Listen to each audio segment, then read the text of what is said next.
Yo, so in today's video we're going to be talking about fair value gaps slash imbalances. What's number 4? How to use them. So, fair value gaps. I didn't even write this down, but you get the point. Fair value gap, FVG. Probably heard about it. Maybe you have, maybe you haven't. Oh, also this is my trade. Good trade, good trade, good trade. We can show examples in today's trade, which is nice. I could delete it. I can't be asked to delete it until I get my journal done, which I'm not done yet. I just want to get these videos out of the way. I can delete these lines though. I like keeping my chart clean. But yeah, what are you saying about this trade though? This trade was called out in the Discord, so if you ain't joining the Discord, in the link description below, you're missing out. This 12-hour trade signaled before and after executions. And also this is a really bad trade. 5 a.m. Like, what are you doing, blood? Okay, anyways. Good trade, good trade. I'm not gonna break it down. What I will do is show you what fair value gap is. So a fair value gap. What is a fair value gap? It's just an inefficiency slash imbalance inefficiency created when the market moves aggressively in one direction. It leaves a gap. It leaves a void. I will show you an example right here. So you pick 3 candles. Any 3 candles. Let's just pick. Let's pick this one. 1, 2, 3. And you see this gap in between it? Mark it out. That is a bearish fair value gap. Bullish is up, bearish is down. I think I've mentioned this, but bearish fair value gap. Bearish fair value gap. I think that's all again. Oh, bullish fair value gap. Oh, bullish. I don't think you tapped it. No, you didn't. Bullish fair value gap. It's a nice one. It's a 4-1. We tapped the 4-1. Hey, see, bullish for that's how I draw. I just draw the line, so you just gotta know when you tap it. You don't have to draw the whole entire thing. Oh, I don't know why it's yellow either. Let's make it. Where is it? Fairly up. It's just fairly up, sure. And yeah, so that's fairly up. That's like how you identify them. Why are they useful? They're useful because they can either get disrespected or respected. Let me go high time frame because high time frame, high power. You know what we do always. See, because you'll understand how OP this is on like higher time frame. Because when I figured out what fair value ups was, I was like, yo, what? Because look at this, right? This fair value gap is respected. Now I'm going to break this down, what this actually means. So during this candle, price pushed up so fast from here to here. From here to here, we pushed up so fast that we had to leave a gap.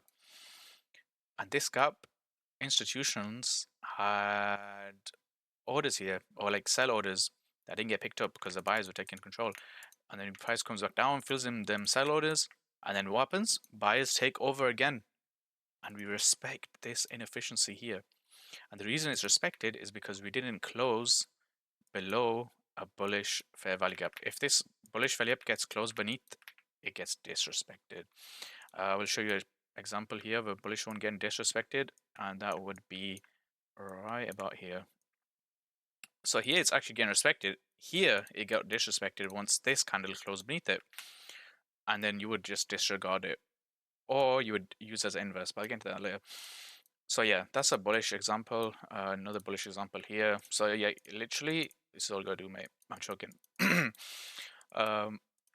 Bearish examples. Are we gonna get a bearish example on DAX? I don't think so. I don't think we are. We're definitely on the 3-month, because this is an index. It is only going up. Even here, we're not going on the monthly. Surely a weekly bearish failure that gets respected, please. I don't think a single one's been respected in a while. What? Okay, look, there's some here. This one's nice. Oof, good respection, good respection. See, look, even though this wick comes all the way up here, guess what? Guess what? We closed here. Oh, here, sorry. So it's respected. And that's rule number 2. If it's respected, it's respected. Okay, I was about to get fib out. Again here, when here touch the middle and then close beneath it, that's fine. You can draw them out. You can also use indicators, which I wouldn't really recommend. But you get the point, you get the gist of it. So yeah, these help you. So you can kind of see why they're useful. You can catch trades off of here, here, and here. So each one of these points is just a retracement. A failure is always a retracement, and it always will be into a retracement because it's just like price moves so fast down. Even here, we've left a gap, and we fill in the gap. And if you want to talk about inefficiencies, I will show you one inefficiency right here because we had a new week opening up this week, and I reckon this should hold till here. Oh, like this was my first draw actually, but it's fine. I don't really care. Give me my freaking money. So you see this gap? This is like a fair value gap on steroids. But this is a new week opening gap, and it's kind of different because it's not a fair value gap. It is an inefficiency, so it does need to get filled, so price is drawn to it. So like we could get something like this, or we could just break past it, or you know what I mean. But all it's showing is that this orders here, then you get filled. If you look at any gap in the past, for example, right here, big gap again. What happens? We literally tapped it here. I don't think we tapped it there. We tapped it here, we went down and then filled in completely. We went up, swept some of these highs, and then dumped, leaving another gap. So what is this showing us? This is showing us heavy resistance at all-time highs. But hopefully we can push the past that now. But we'll see. But that is a new week opening up. You also get new day opening ups. Again, you can use them as inefficiencies. I mean, yesterday's video, or like the last video I made, I think it was the market structure one. I had this marked out. Look, and this helped me with today's trade. All it was this monthly candles support. I seen it yesterday. I was like, yo, that's disgusting. But I'm kind of yapping. You get bullish failure ups, bearish failure ups. Yes, yes, yes. How they're useful because you can use them in a retracement move. And then how to use them. Again, I just kind of said it, but you can use them in a retracement move. So any kind of retracement move you have, if it's respected, it's respected. Like, you know what I'm saying? Like, this is respected. Like, we didn't close beneath it anywhere here. And then we closed above. So you click buy here, or you click buy here. Any close above a failure up or out of a failure up, it's nice. So like again here, or like if you're selling, if you're bearish, then obviously. So like me personally, I like to wait for a full candle closure out of it. So what I mean by that is, see this candle closed out of the fair value up. The next one taps into it, but the next candle actually opened outside of the fair value up, and then taps into it. And the next one doesn't even open inside of it. It opens outside of it, taps into it, resweeps the previous hourly, and then when it goes up. And I think that's the best time to enter, either on the bullish close, which you would probably enter. If you enter the bullish close afterwards, you'd enter here. But if you enter like, you'd probably get a better entry. But that's just entry points. That does not matter. But yeah, fairly ups. There's not really much bearish ones, to be fair. But if it's respected, it's respected. And then we'll have a look at a disrespected example right here that got disrespected.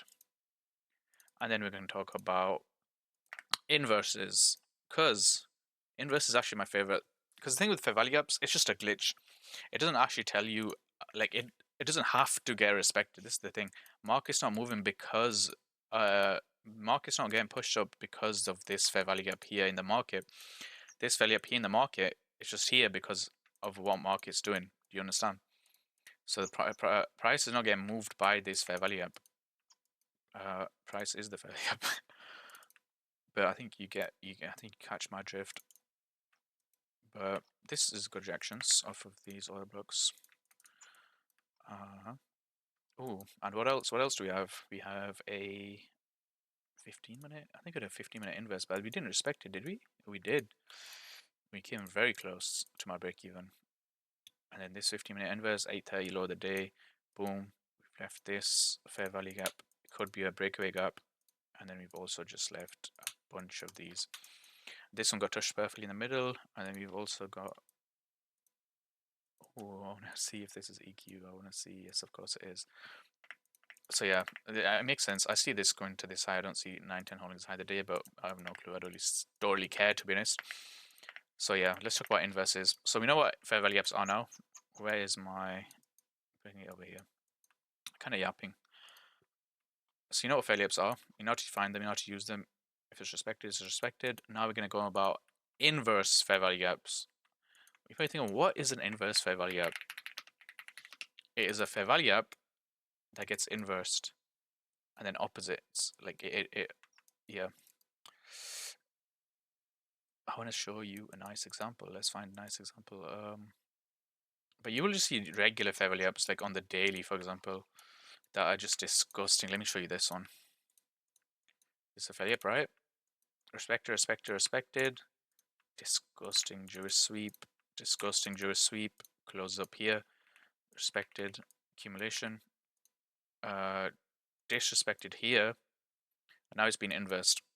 So what does inverse actually mean? It means if it's a bullish fair value up getting disrespected, it's turned into a bearish fair value up. And it can get respected or respected. If it's a bearish value up getting disrespected, it turns into a bullish value up where it can get respected or disrespected. So in this case, so you'd mark out any value up that's been respected, but then it got disrespected.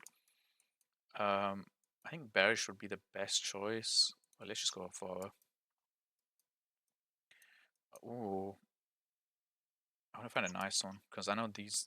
Oh, this is a nice one to be fair. So bearish fairly up, taps the middle, goes down here. Whatever, respected. We come here, disrespects it. Oh no. What does that mean? It's inverse, so no, it's not bullish. So you know how it's bearish because it's a bearish candle. Whichever candle you like, the middle candle is, that kind of determines whether it's bullish or bearish. Yeah. And it doesn't matter what color these candles are, so you can see that this is like different colors. It's just any three candles with a gap in the middle. The middle child, like one of my students like to say.